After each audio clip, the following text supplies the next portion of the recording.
Kwanza nashukuru kwa kuwa nimepata fursa nyingine pia kuendelea kuhabarisha umma. Kama mnavyojua, tokea tukio la kutekwa na kujeruhiwa kwa Mdude Nyagali limetokea mkoani Mbeya hapa Iwambi, sisi kama Chadema na wananchi wa mkoa wa Mbeya hatujaridhika. Kwa hiyo, kwa sababu tunatambua thamani ya uhai wa mtu na maisha ya mtu yanapatikana mara moja, hatuwezi kuendelea kukaa kimya.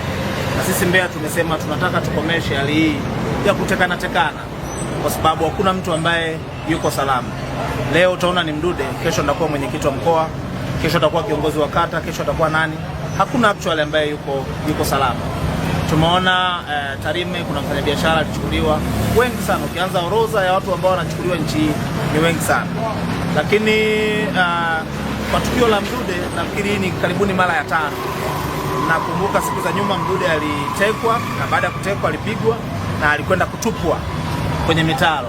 Wasamaria wema wakamuona, wakamuokota. Kwa hiyo ndio maana kwenye tukio la mara hili lilotokea, sisi kama chama ilibidi tuongozane na mamia ya watu kuendelea kumtafuta Mdude kwenye mitaro, kwenye maporomoko, kila mahali. Kwa siku zote hizi ambazo mmekuwa mkitupa ushirikiano, sisi kama wana Mbeya tumefanya, wana Chadema na watu wasio na chama, na tumekuwa tukizifanyia kazi pia taarifa za watu mbalimbali zilizotolewa mitandaoni, watu wa karibu, na ndio maana kuna hatua tumezichukua. Sasa baada ya mitandao ya kijamii na watu kuzungumza, nafikiri mliona kwenye taarifa za mitandao ya kijamii watu wanasema mkuu wa mkoa nendeni. Kwa hiyo tulilazimika jana kuomba appointment na mkuu wa mkoa na akakubali. Bahati nzuri leo tumeenda ofisini kwake. Tulikuwa na timu ya watu 7, nikiwepo mwenyekiti wa mkoa, makamu mwenyekiti wa kanda ya Nyasa Frank Mwakajoka, akiwepo katibu wa kanda, katibu wa mkoa Mheshimiwa Aonga, pamoja na wakili wetu wa chama Wakilima, pamoja na mwenyekiti wa vijana. Tumefanya kikao kwa masaa kadhaa. Kwanza tukimweleza kwamba wananchi wana mashaka kama ambavyo watu wameendelea kusema kwamba Mdude anashikiliwa na ofisi yake, lakini mkuu wa mkoa Mheshimiwa Omera amekana na ametupa ushirikiano kwa kiasi, kwanza kwa kukataa, lakini kwa kuchukua hatua za maksudi kumpigia RPC tukiwa mbele yake na kumwambia kwamba tukutane naye ili tumpe information, kwa sababu sisi tulikuwa na malalamiko dhidi ya jeshi la polisi kwa zile taarifa za awali kwamba inasemekana waliomchukua Mdude wanafahamika kwa kuwa walimuulizia siku 2 kabla ya tukio lenyewe. Kwa hiyo ushirikiano uliotupa mkuu wa mkoa ni kukutanisha na ofisi ya RPC, kwa sababu mara ya kwanza walikuwa na chenga. Kumbuke tumeenda kwa RCO, tumempa ushirikiano lakini hakutoa ushirikiano mzuri. Lakini jana tumeenda kwenye ofisi ya RPC ili tuonane na RCO, hakuwepo, na RPC pia hakuwepo, ilikuwa ni siku ya Jumapili. Kwa hiyo tukaendeleza zoezi letu la matembezi. Tumetembea jana kwenye makolongo, kwenye makaburi, tumeenda rufaa, tumeuliza mortuary, tumeuliza emergency, kote wanatuambia hakuna taarifa za Mdude. Basi baadaye tukakubaliana kwamba leo tutakuwa tunakutana ofisi zetu za kanda, na tumefanya hivyo, na leo ilikuwa ni kuelekea kwa mkuu wa mkoa. Bahati nzuri katoa ushirikiano. Sasa baada ya pale tumezungumza mambo mengi sana na mkuu wa mkoa, ingawaji jukumu la mkuu wa mkoa ni kulinda usalama wa raia wa mkoa wake, kwa sababu yeye ndio mwenyekiti wa kamati ya ulinzi na usalama. Kwa hiyo ilikuwa haikwepeki, na tumemwambia mkuu wa mkoa katika hili alikuwa hana namna ya kukwepa, maanake yeye ana jukumu la kuwalinda wananchi wake wa mkoa wa Mbeya.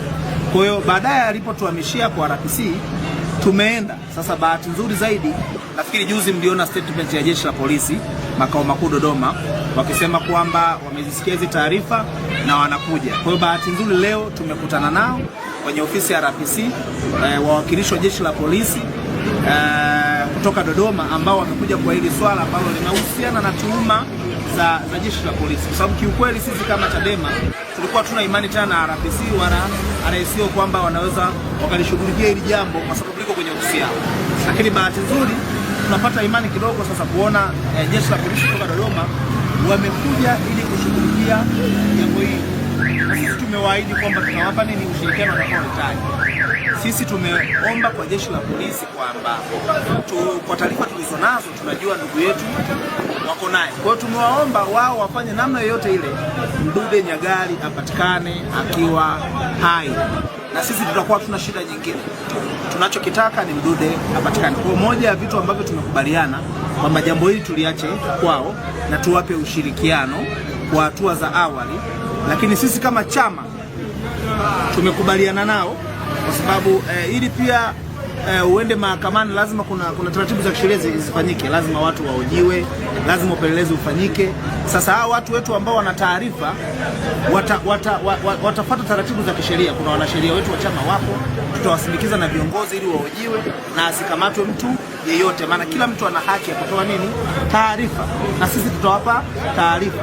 Na haya yote tunayafanya tukiwa tuko very committed, wajue kwamba sisi tunamhitaji Mdude kwa sababu kesi kama hizi zimetokea nyingi. Kwa hatuwezi tukaacha mwanachama wetu apotee kizembe, lazima tupambane.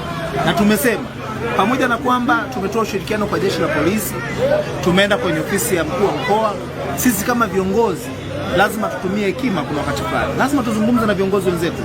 RPC ni mwenzetu, mkuu wa mkoa ni mwenzetu, tunazungumza nao. Lakini kama itashindikana kwa muda ambao tunafikiri sasa inatosha kuwapa hawa polisi, sisi tutaendelea kulia kama umma, tutaendelea kuwaunganisha watu ili tumdai mtu wetu.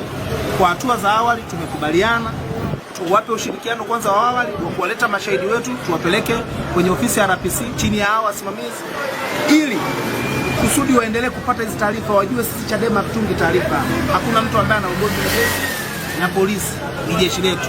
Lakini tunajua ndani ya jeshi kuna vikundi vya watu wahuni wanaolichafua jeshi. Kwa hiyo sisi tumesema tutatoa ushirikiano, lakini kama Mdude hatapatikana tutaendelea kudai na tutaendelea kumtafuta, maana ni haki yetu. Na wakitukuta sehemu tumerundikana, wasituulize ni kwa nini, kwa sababu tunamtafuta mwenzetu. Hakuna aliye salama nchi hii kwa sasa. Kila mtu hana uhakika na usalama wake. Ukiangalia kwenye nyumba ya Mdude, nyumba ina geti la chuma, ina mlango. Ndani ya dakika 5 mlango umevunjwa na wakamchukua Mdude na kumuumiza. Sasa nani ambaye yuko salama? Kwa hiyo sisi hatutakaa kimya. Tunajua kuna gharama katika haya, lakini hatuna namna ya kukwepa, lazima tupambane, maana nafasi ya kuishi tumepewa mara moja. Binadamu, kuna taarifa nyingi amezisikia za yeye kuhusishwa. Ukumbuke kuna matukio kadhaa yanatokea, kwa hiyo naye kama binadamu kwa ile pressure mitandaoni amezungumza namna alivyojisikia, na nimempongeza kwa ustahimilivu, kwa sababu amekuwa na stahili. Tunapiga mishale, lakini alikubali kukaa kikao na sisi Chadema, na tumemwambia kwamba pamoja na yote yeye tutaendelea kumlilia, maana ndio mwenyekiti wa ulinzi na usalama, na yeye amekubaliana na hilo, na amemwagiza RPC akiwa anazungumza naye kwa njia ya simu kwamba akutana Chadema, na tumefanya hivyo. Kwa leo tulikuwa na vikao viwili kwa RC na kwa RPC. Lengo ni kutafuta solution, tunampataje Mdude, kwa sababu tunafahamu wao ndo wana dhamana ya kulinda raia na mali zake. Ndio kazi ya jeshi la polisi na ndio kazi ya viongozi.